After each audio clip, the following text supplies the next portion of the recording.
video se les presentará el reporte del análisis de las redes Wi-Fi dentro de la SCOM, la Escuela Superior de Cómputo del IPN, durante las casi 3 semanas que fueron realizadas del 20 de abril al 8 de mayo. Realizamos mediciones diarias en 3 puntos distintos del campus para diagnosticar el estado real de la infraestructura inalámbrica institucional.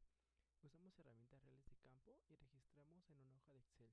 Al final alcanzamos los datos con inteligencia artificial usando Julius y el trabajo fue presentado por mis compañeros Díaz Maturano Emilio, Flores Bonilla Jesús Eduardo, servidor Juárez Granados Gerardo Jesús y Moreno López Víctor Eduardo.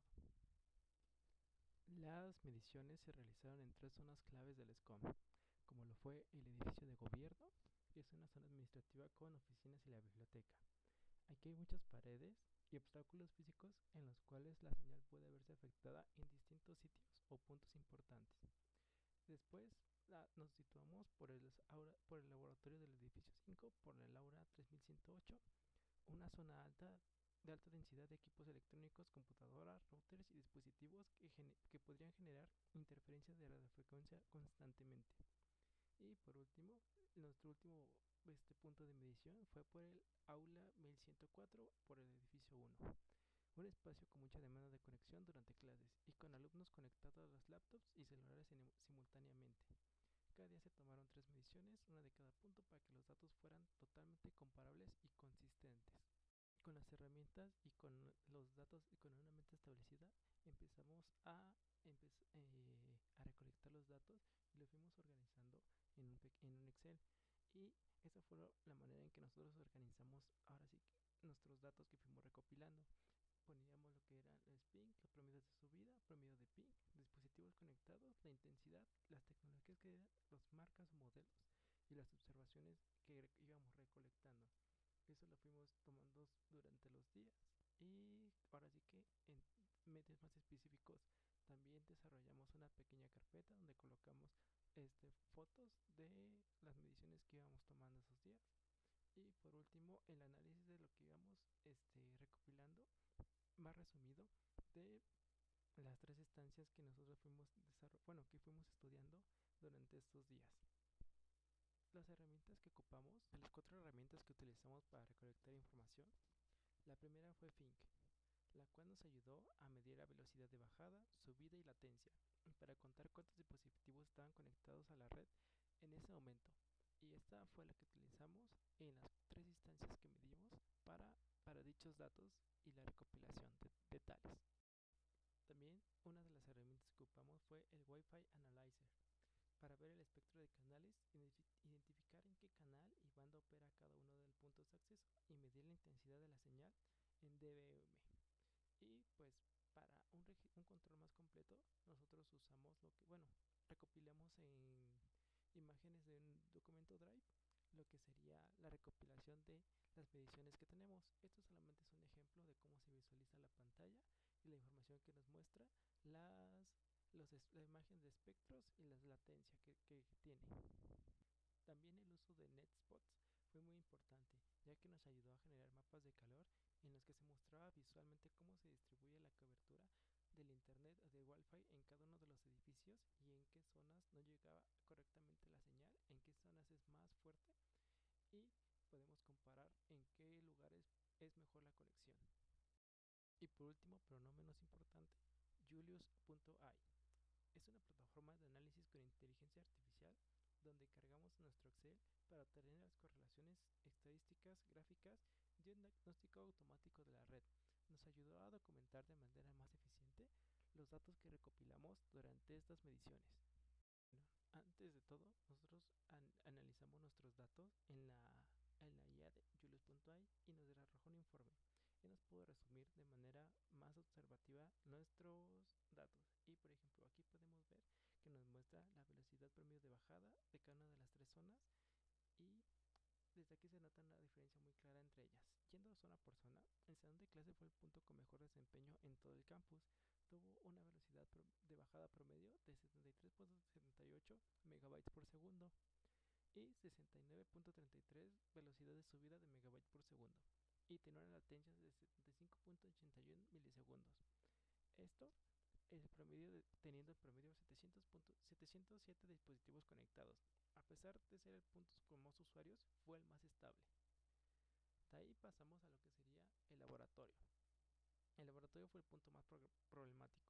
Una bajada promedio de 54.19 MB por segundo, aceptable, pero la velocidad de subida cayó a solo 33.39 MB por segundo y la latencia llegó a 101.93 milisegundos. Esto es casi el doble del salón de clases. Para actividades en tiempo real, como de videoconferencias o acceso a remotos servidores, esa latencia queda muy por debajo del promedio de lo aceptable. Y en esta tercera zona, la cual sería el edificio de gobierno, se tuvo una velocidad de bajada más baja de los 3 puntos, 43.81 megabytes por segundo, con 509 dispositivos conectados en promedio.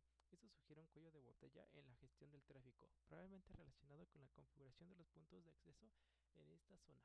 Aquí podemos ver, con lo comentado anteriormente, el gráfico que realizó Julius Tsai con los puntos débiles por ubicación, y pues va relacionado a lo que anteriormente explicamos. Igual se toman los dichos datos y en los cuales nos enseña todos los datos más importantes desde el más bajo hasta el más alto. Ya que como comentamos, el salón de clases fue de los mejores, el que tuvo resultados. Y después pasando a los requisitos a los registros más críticos, ahí pasamos a que identificó los peores eventos individuales dentro de todo el dataset. Los más graves se concentran en el laboratorio y quiero que vean estos números porque son muy ilustrativos. El peor registro fue en el laboratorio canal 153, banda 2.4 GHz y solo 9.9 megabytes por bajada, 6.43 de subida y 124 milisegundos de latencia. Esto teniendo 1209 dispositivos conectados al mismo punto de acceso en este momento. El segundo peor también fue en el laboratorio, canal 11, de 2.4 MHz, teniendo ya 15.77 megabytes de segundo por bajada y con una señal de 70 dBm, que esta ya es muy inferior al límite de utilizable. Aquí de los datos recopilados de nuestro Excel se pueden ver que son registros directos de los datos recopilados, no solamente son datos que arrojamos al azar. En esta sección tenemos lo que serían los 1209 dispositivos conectados y como indicamos, el peor de los casos que estuvimos hablando de laboratorio. Y pues Julius también nos arrojó lo que sería recomendaciones del canal. Más allá de las zonas, se analizó un comportamiento de red por canal de transmisión. Esto es importante porque el canal que usa un punto de acceso afecta directamente cuánta interferencia recibe de sus vecinos. Los canales con mejor desempeño fueron el 38, 58, 55 y 45. El canal 58 fue el mejor de todos con 85.45 megabytes de bajada y solo 54 milisegundos de latencia. Los canales más degradados fueron el 153, el 11, el 40 y el 32. El canal 153 apenas con 18.40 megabytes por segundo, con 96.5 milisegundos de latencia, casi 5 veces menos velocidad que el canal 58. Eso significa que el problema real no es igual en toda la red, depende mucho en qué canal está operando el punto de acceso al que te conectas. Y bueno, terminando con el análisis de correlaciones, tuvimos un hallazgo muy importante en este análisis, que es donde Julius realmente aportó valor. En la matriz de correlación entre todas las variables del dataset, lo que hace es medir qué tan relacionados están dos variables entre sí. Un valor de 1 significa que esta correlación es perfecta y un valor de 0 que no hay una relación.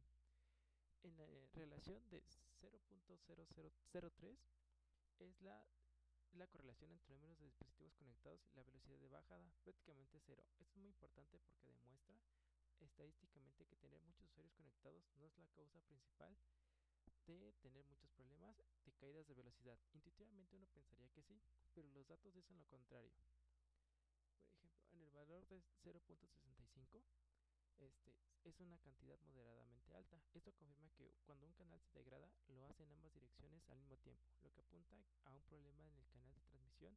No significa que es mucho que se deba a una gran afluencia de usuarios. Con todos estos datos registrados y los problemas identificados, ahora sí que Julius nos identificó tres causas reales de la degradación. Primero sería el solapamiento de canales. varios puntos de acceso cercanos transmitiendo en frecuencias que se pisan entre sí, generando una interferencia mutua, lo cual ahora sí que disminuye la latencia en lo que él pueda en que y disminuye el correcto funcionamiento de los dispositivos. Segundo, el ruido de la radiofrecuencia. Los equipos de laboratorio, las computadoras y los celulares de los alumnos generan ruido electromagnético, lo cual degrada la señal. Esto se ve más en las zonas como las clases.